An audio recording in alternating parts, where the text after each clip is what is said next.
Walden. You're at thegamer.vg. We're here with Scapes from TERA. We did get some feedback and responses to our previous interview with Brian Knox, and we're excited to give you more of the experience as you asked on TERA. And basically we have Matt here who's going to be playing, and we're going to show you, we're going to mic Scapes, who's going to give us a full explanation on as much as he possibly can, and we'll give you the screenshot of it here. So Brian, if you could go through the classes here, and let's make sure we got the camera on it. And are we ready to go? Let's do it. Awesome. Hello, everybody. So, as Ben introduced me, I'm Scapes from Enmasse. I'm a senior community manager, and I guess we're going to walk through the 6 races, the 8 classes, and move on from there. Great. All right, so I start out by just clicking the race and the sex as well. Just go ahead and explain it, because we're... Oh, sure, yeah. No, of course. So I guess we're starting off looking at our human race here, and they are kind of, let's see, this is actually one of the few races that we actually have the male and female models in the game. This is an early build. It's a pre-beta build. Builds actually off of some of the feedback we received from the focus group test back about, when was that, March or so, I think? Yeah, exactly, okay. And so we've listened to some feedback, and we're working on the westernization of the game, and this kind of represents a little bit of that. Again, you're going to find some races here that do not have both genders yet, except for, of course, the Baraka, which is a unisex race. So if you just want to walk through them. Oh yeah, no, that's fine. Okay. We'll go back on that. We'll see each class. Sure. So here we actually, these are actually all the 8 classes, and that is, it's a good thing you chose human. It's the one that has access to all 8 at the moment. Great. So currently you're on the Slayer. Slayer is our 2-handed class. They're the ones who are going to be doing a lot of damage. They actually have decent armor as well. Versus, say, the Warrior, if you want to click on Warrior, 2 weapons, and they do great amount of damage, but they're not so hardy in that regard. They have less HP, less armor. They're really more do damage than, oh crap, I gotta run away. Really more dodging out of the way, avoiding attacks. Versus your Lancer, who of course is your big lance class with a shield. That's mine. These are the guys who are going to be not just protecting their party mates from damage, they're actually going to be blocking the enemy from moving in closer to, say, your weaker units like your Sorcerer, your Priest, your Mystic, your Squishies. So that's really their focus. They do damage as well, but their real main purpose is pulling the aggro and holding the enemy's attention while their comrades burn them down. Okay. Sorcerer, I love Sorcerer so much. That's the class you play? Sorcerer was actually the first class that I played. In fact, my favorite anecdote about the Sorcerer is that day 1 of me playing TERA, I played Sorcerer, and I'm running around, and I find one of those Gilliu, those big, tall tree guys, and I'm like, oh, I've got this Blast Ball thing. Blast Ball is one of our charge-up skills, and it has a function where if you hold down the charging button, basically you hold down the button which you have it bound to, and you hold it down, it'll go through multiple charges, 1, 2, 3, go from, I believe, green tail to red, and when you release, and it does more damage than normal. So I've got this Gilliu in my sights, and he's all lined up, and I got him locked in and in range, and oh, this will be great, I'm going to totally blow him down. And I throw it, and the Gilliu just kind of looks at me and sidesteps, dodges my attack, starts charging. I'm like, oh my gosh, you're not supposed to do that. So, but it was me learning that this is a very action-oriented game. It's a lot more, but it's less, let's see, it's actually challenging you to really consider every single fight. Every single fight is going to be a little bit different, if not very different, and you really have to strategize not just per your skills and how to use them in your rotation, but also what to use against what type of enemies. Yeah, exactly. We had noticed that for sure when we were playing the other day.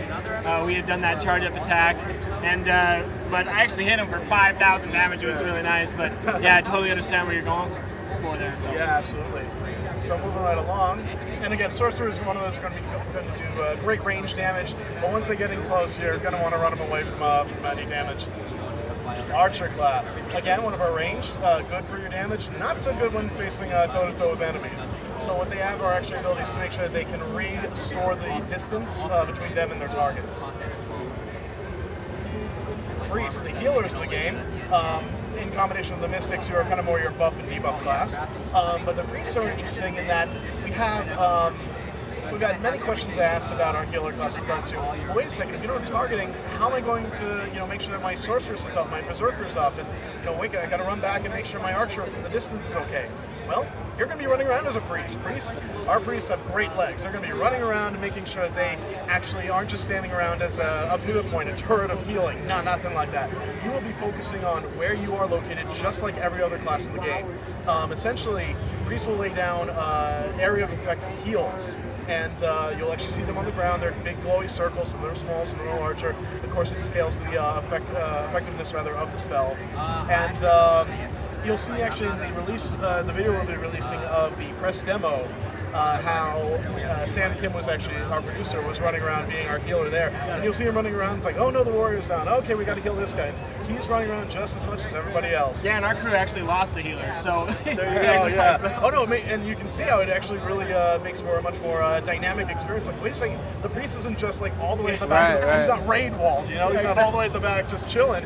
He's actually running around in just as much danger as anybody else.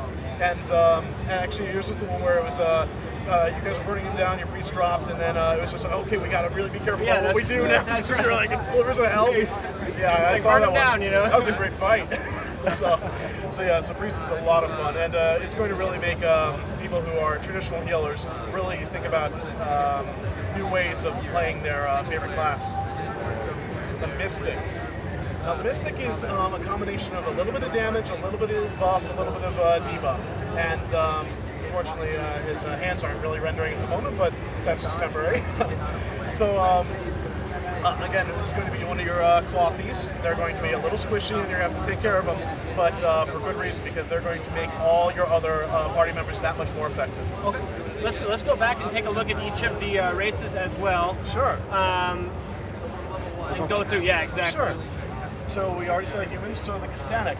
These guys are essentially, they're a little demonic in nature, and they do have a little bit of a mischievous streak, but they kind of have curtailed that, kept that in, because they really are very supportive of the Valkyrian Federation. They want to make sure that this Federation survives. You actually see here the male and female classes. Let's go ahead and select them and go through what they have on there. Now, we don't have all of them available. Does that mean that there's going to be some classes that aren't playable, or does that mean that it's just... We're currently evaluating the balance of how the classes work for the races. Additionally, we are looking into whether races will have individual bonuses on their own, and these are just things that we're still in development, essentially, still working on. Okay, so we don't know quite yet if the races are going to have their own stats or not at this point? We will definitely have a more solid answer on that as we move forward. Okay, let's go ahead and go through each one so we can show the viewers what they look like here.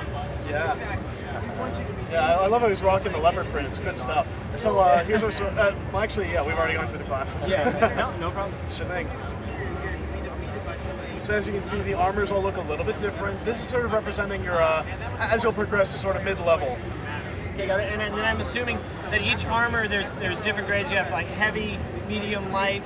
I mean, is that how the system runs in TERA? Actually, the system runs a little bit different than that. As you saw, for each class, there's an independent weapon. There's an individual weapon which is focused for that class. Your archer has a bow, your priest has a staff, your mystic has wand, your sorcerer has a disc, your berserker has a pole, your slayer has a two-hand, your lancer has a lance, and your warrior has dual swords. Okay. So you're going to see kind of variations on a theme, but they're all going to focus on a certain type of weapon. Same thing with the armor. You're actually going to have armors that fit different different